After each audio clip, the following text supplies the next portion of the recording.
നമുക്ക് കോഴിക്കോട്ടേക്ക് ഒന്ന് പോകണം. അവിടെ MS അനീഷ് കുമാറുണ്ട്. അനീഷ്, കോഴിക്കോട് എന്നും ഇടതിൻ്റെ വളക്കൂറുള്ള മണ്ണ് എന്ന് കരുതിയിരുന്ന സ്ഥലമാണ്.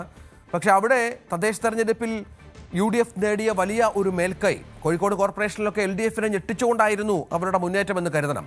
അതൊക്കെ നിയമസഭാ തെരഞ്ഞെടുപ്പിലും സമാനമായി തന്നെ സംഭവിക്കുമെന്നുള്ള ആത്മവിശ്വാസം അവർക്കുണ്ടോ? അത്തരത്തിൽ LDF പോരാട്ടം നേടുന്ന, ശക്തമായ മത്സരം നേരിടുന്ന മണ്ഡലങ്ങൾ കോഴിക്കോട് സ്വാഭാവികമായും ഉണ്ടാകുമല്ലോ.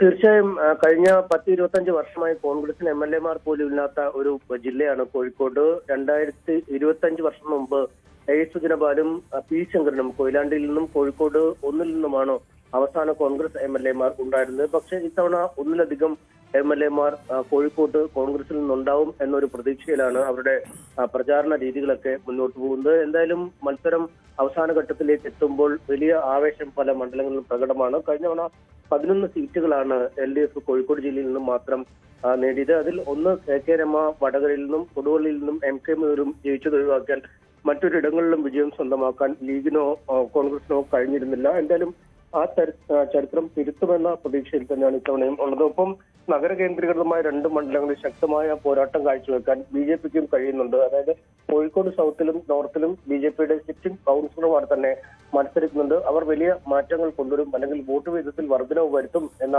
ഒരു പ്രതീക്ഷയിൽ തന്നെയാണ് BJP ഉള്ളത്. ഒപ്പം ഏറ്റവും കേരളം തന്നെ ശ്രദ്ധിക്കുന്ന 2 പോരാട്ടങ്ങൾ നടക്കുന്ന മണ്ഡലങ്ങൾ കോഴിക്കോട് ജില്ലയിലുണ്ട്. ഒന്ന് PV അൻവറും മുഹമ്മദ് റിയാസും ഏറ്റുമുട്ടുന്ന ബേപ്പൂർ തന്നെയാണ്. പിണറായിക്കെതിരായ അല്ലെങ്കിൽ മരുമോനത്തിനെതിരായ പോരാട്ടം എന്ന് വിശേഷിപ്പിച്ചുകൊണ്ടാണ് ബേപ്പൂരിലെ പോരാട്ടത്തിന് PV അൻവർ അംഗം കുറിച്ചത്. ആദ്യഘട്ടത്തിലൊക്കെ പ്രചാരണ രംഗത്തൊക്കെ വലിയ ആരവം ഉയർത്താനൊക്കെ PV അൻവറിന് കഴിഞ്ഞു. പക്ഷേ അവസാന ഘട്ടത്തിലേക്ക് എത്തുമ്പോൾ ഒരു നേരിയ മുൻതൂക്കം റിയാസിന് തന്നെ ഉണ്ട് എന്ന് നമുക്ക് പറയേണ്ടി വരും. ശക്തമായ ഇടതുകോട്ടയാണ് പതിറ്റാണ്ടുകളായി ബേപ്പൂര്. കോലീബി സഖ്യം വന്നിട്ട് പോലും CPM സ്ഥാനാർത്ഥിയെ പരാജയപ്പെടുത്താൻ കഴിയാത്ത ഒരു മണ്ണാണ്. അതുകൊണ്ട് അട്ടിമറി ഉണ്ടാവില്ല എന്ന പ്രതീക്ഷ തന്നെയാണ് CPM-നുള്ളത്. മറുവശത്ത് അൻവർ ഇപ്പോഴും പ്രതീക്ഷയിൽ തന്നെയാണ്. പിണറായിന്റെ അവസാനം കുറിക്കുന്നതിന്റെ തുടക്കം ബേപ്പൂരിൽ നിന്നാവും എന്ന് അദ്ദേഹം ഇപ്പോഴും ആവർത്തിക്കുന്ന ഒരു സാഹചര്യമുണ്ട്. ഒപ്പം LDF കൺവീനർ മത്സരിക്കുന്ന പേരാമ്പ്രയിലും കടുത്ത മത്സരം ഇത്തവണ ഉണ്ട്. 20,000-ലധികം വോട്ടുകൾക്ക് കഴിഞ്ഞ തവണ TP രാമകൃഷ്ണൻ LDF കൺവീനർ ജയിച്ച മണ്ഡലമാണ്. ഇത്തവണ യൂത്ത് ലീഗിലെ പുതുമുഖത്തെ അല്ലെങ്കിൽ കോഴിക്കോട് കോർപ്പറേഷനിൽ കുറ്റിച്ചിറ ഡിവിഷനിൽ നിന്ന് കൗൺസിലറായ ഫാത്തിമ തൈലിയെ രംഗത്തിറക്കിയപ്പോൾ മുതലാണ് മത്സരത്തിന്റെ ഒരു ചിത്രം മാറി വരുന്നത്.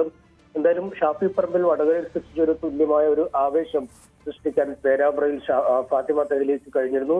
സമൂഹ മാധ്യമങ്ങളിലും മറ്റുമൊക്കെ വലിയ പ്രചാരണം നടക്കുന്ന ഒരു സാഹചര്യമുണ്ടായി. ഒപ്പം ഈ മതം പറഞ്ഞ് വോട്ട് പിടിക്കുന്നു എന്ന ആരോപണം ശക്തമായി തന്നെ ഫാത്തിമ തൈലിക്കെതിരെ മുന്നോട്ട് കൊണ്ടുവരികയും അത്തരത്തിൽ ഒരു വാഹന പ്രചാരണം നടത്തുക തന്നെ ചെയ്യുകയും ചെയ്തു LDF-ന്റെ സ്ഥാനാർത്ഥിക്ക് വേണ്ടി. പക്ഷെ അതിനെ പിന്നീട് TP രാമകൃഷ്ണൻ തള്ളി പറഞ്ഞെങ്കിൽ പോലും ഇപ്പോഴും അവസാന ഘട്ടത്തിലേക്ക് എത്തുമ്പോഴും കുട്ടിക്കലാശത്തിൽ കലാശിക്കാൻ എത്തുമ്പോഴും മതം ആണ്, അല്ലെങ്കിൽ മതത്തിന്റെ പേരിലുള്ള വോട്ട് കൊടുക്കുന്നത് തന്നെയാണ് ഏറ്റവും പ്രധാന പ്രശ്നം.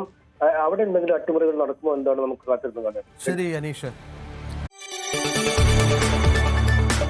കൂടുതൽ വാർത്തകൾക്ക് News 18 Keralam YouTube channel subscribe ചെയ്യുക.